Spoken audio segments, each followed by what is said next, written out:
Fala, filhotes, vocês estão vivos? No vídeo agora nós vamos falar um pouquinho dessa obra aqui, ó, Esopo Emendado e Outras Fábulas Fantásticas, do Ambrose Bierce, a tradução e prefácio de Fernando Gonçalves, da editora Antígona, a obra Aguia. Um político que assistiu a uma sessão da Câmara de Comércio pediu a palavra e viu a sua pretensão negada, com base na alegação de nada ter a ver com o comércio. Senhor presidente, disse um membro idoso, levantando-se, considero a objeção infundada. Este cavaleiro tem uma estreita e íntima relação com o comércio. Ele próprio é uma mercadoria. Um homem, deparando-se com uma víbora regelada, colocou-a junto ao peito. A frieza do coração humano, disse o homem com um largo sorriso. Manterá esta criatura no seu estado atual até eu chegar a casa e a reanimar com o calor das brasas. Mas os prazeres da esperança incendiaram de tal modo o coração que a víbora degelou. Deslizou até o chão e, agradecendo educadamente ao homem a hospitalidade, seguiu o seu caminho. Isso aqui, né? E Ambrose Bierce, que viveu entre 1842 até 1914, não se sabe a certo porque ele desapareceu. Pouco se sabe com rigor. Jornalista e acerado estilete, contista de raro estilo, polemista temível e lexicógrafo do diabo, foi dado como desaparecido na Revolução Mexicana. Este mistério figura entre os enigmas da história literária norte-americana. Bierce nasceu numa cabana primitiva em Horse Cave Creek, algures no Ohio. Não recebeu qualquer instrução além da que obteve nos livros do pai, camponês pobre. Quando nos Estados Unidos da América deflagra, em 1861, a guerra civil provocada pela abolição da escravatura, Bierce alista-se como voluntário nas tropas abolicionistas, participando em muitas lutas e distinguindo-se nas batalhas do Oeste. Terminada a guerra, é-lhe atribuída a administração dos bens confiscados no Alabama.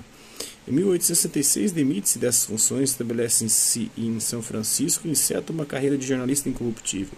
Bons tempos, que o levará a Londres por 4 anos, o fará regressar com aplauso a São Francisco e finalmente o conduz a Washington, onde com argúcia irá observar a miséria humana da política. Bierce, que detestava a mesquinhez do jornalismo, torna-se escritor, em parte para se consolar desse tripalho, objeto desse trabalho, objeto de tortura usado na antiguidade, 3 paus. Mas tanto seus primeiros livros, onde já há obras-primas, como mais tarde o célebre Dicionário do Diabo ou as obras completas, nunca terão em vida do escritor grande êxito junto do público. Talvez isso se perceba sabendo que a participação de Bierce nas batalhas mais sangrentas da Guerra da Secessão, a experiência que o terá marcado para sempre, lhe revelou aquilo que de medonho contém a humanidade, e que desde então, misantropo, que odeia o homem e a humanidade, e herdeiro da tradição satírica de Juvenal a Swift, a sua pena sempre castigou sem piedade e sem exceções a estupidez humana. Já muitos ouviram falar dele, mas a seu respeito não há quem saiba muito a seu respeito. Isto poderia ser dito a propósito de Bierce no seu próprio tempo e continua válido nos nossos dias. Bierce permanece uma figura enigmática e a maior parte do que sobre ele foi escrito mistura fato e lenda. A bibliografia acerca da sua obra é escassa, apesar de as suas histórias serem uma presença regular em antologias. A maioria do discurso crítico tem produzido umas quantas generalidades que se adequam apenas a meia dúzia das suas histórias e perpetuam as opiniões apressadas emitidas pelos seus normalmente hostis colegas jornalistas. Bierce permaneceu à margem da corrente dominante das letras norte-americanas e cultivou um gosto excêntrico pelo bizarro. A reputação que alcançou após seu desaparecimento quase foi submergida pela emergência do naturalismo na ficção. Desde então, porém, o sentido da evolução literária faz que Bierce pareça hoje um escritor profético. Muitas das técnicas por ele desenvolvidas antecipam as utilizadas por escritores como Conrad Aiken, Ernest Hemingway, Nathanael West e William Faulkner, para nomear apenas os mais importantes. Hoje é possível encarar Bierce como um escritor que teve alguma influência no rumo da literatura norte-americana, segundo Robert A. Wiggins.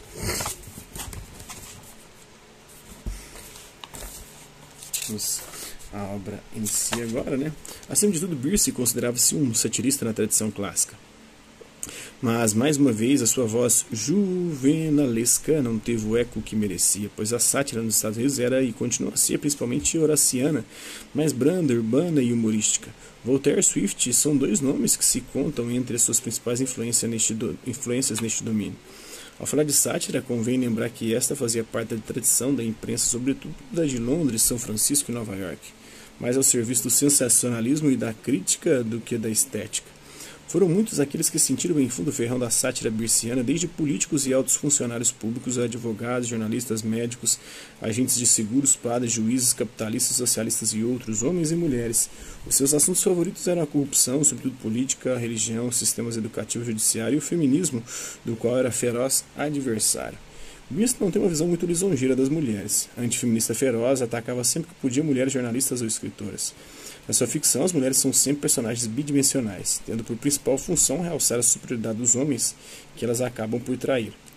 A quando da sua estada de 3 anos em Londres, onde publicou os primeiros 3 livros, sob o pseudônimo de Dodd Greeley, aí publicou The Friend's Delight, de 1873, Nuggets and Dust, de 1873 também, Cobwebs from an Empty School, de 1874. Os seus colegas da Fleet Street depressa o apelidado de Bitter Bierce. Ter Bierce como inimigo era o pior que podia acontecer a qualquer figura pública ou ligada a grandes interesses econômicos. O episódio seguinte é uma boa ilustração disso mesmo. No inverno entre 1895 e 1896, o Congresso dos Estados Unidos debateu um projeto de decreto-lei visando anular a dívida da Southern Pacific Railroad para com o governo, contraído através de subsídios, empréstimos e cedência de terrenos. Ao tomar conhecimento de tal fato, William Randolph Hearst, magnata da imprensa, foi patrão de Bierce durante cerca de 20 anos. Bierce, no entanto, não morria de amores pelo patrão, mantendo com ele uma relação distante e fria, nunca se submetendo a quaisquer ditames estéticos ou outros. E tinha boas razões para isso. A título de curiosidade, refira-se que foi na cadeia de jornais de Hearst, que possuía vasto interesse na produção de papel, juntamente com a empresa química DuPont, líder do processo para a produção de pasta de papel a partir da madeira, que se iniciou nos anos de 1920, ou 1820, não sei, a campanha que levaria à proibição do cultivo e consumo de cannabis nos Estados Unidos. A este respeito, veio o excelente artigo O Regresso da Cannabis, publicado na revista Expresso, no 1191, do dia 26 de agosto de 1895, 1995, não sei. Foi um modelo inspirador de Orson Welles em Citizen Kane. Convida Bierce a deslocar-se a Washington, D.C., para ir dar início a uma campanha contra Collis P. Huntington, dono da Companhia de Caminhos de Ferro. Este, sempre de livro de cheques na mão, parecia ter conseguido o apoio da maioria do Congresso para levar os seus intentos por diante. Em janeiro de 1896, Bierce encontra-se já em Washington à frente de uma equipe de repórteres, sucedendo-se os artigos e editoriais quase diários no New York Journal e no San Francisco Examiner. Quando o crescente interesse público pelo caso começou a ameaçar a aprovação do decreto-lei, Huntington tentou subornar Bierce. Este escreveu então nos jornais que o seu preço era 75 milhões de dólares pagos ao tesoureiro dos Estados Unidos. Huntington acabou por ver gorados os seus planos iniciais e Bierce regressou à casa com o estatuto de herói. Bierce sempre se mostrava hostil às companhias de caminhos de ferro, de trilho de ferro, trem de ferro e respectivos operadores. Referia-se frequentemente a Leland Stanford, operador da Central Pacific Railroad, como Leland Stanford ou Stelland Landford, com as cifras. Então é isso aí, espero que vocês tenham gostado do vídeo. Quem curtiu, dá um like, quem não curtiu, dá um dislike, interessado pelo conteúdo do canal, se inscrever, ativar o sininho e guardar os próximos vídeos. Guardar os próximos vídeos. Quem se interessar pelo conteúdo é só se inscrever, ativar o sininho e guardar os próximos vídeos. Gostaria de agradecer aos mais de 2.400 inscritos no nosso canal, agradecer também aqueles que ficaram outro por conta de conteúdo do Passo por aqui, deixando a sua visualização, seu like, seus dislikes, seus comentários, se compartilhem nossos vídeos, compartilhem nosso canal, seja aqui nessa plataforma do YouTube e outras redes sociais. No mais, é isso aí. Hasta la vista, babies, e até a próxima.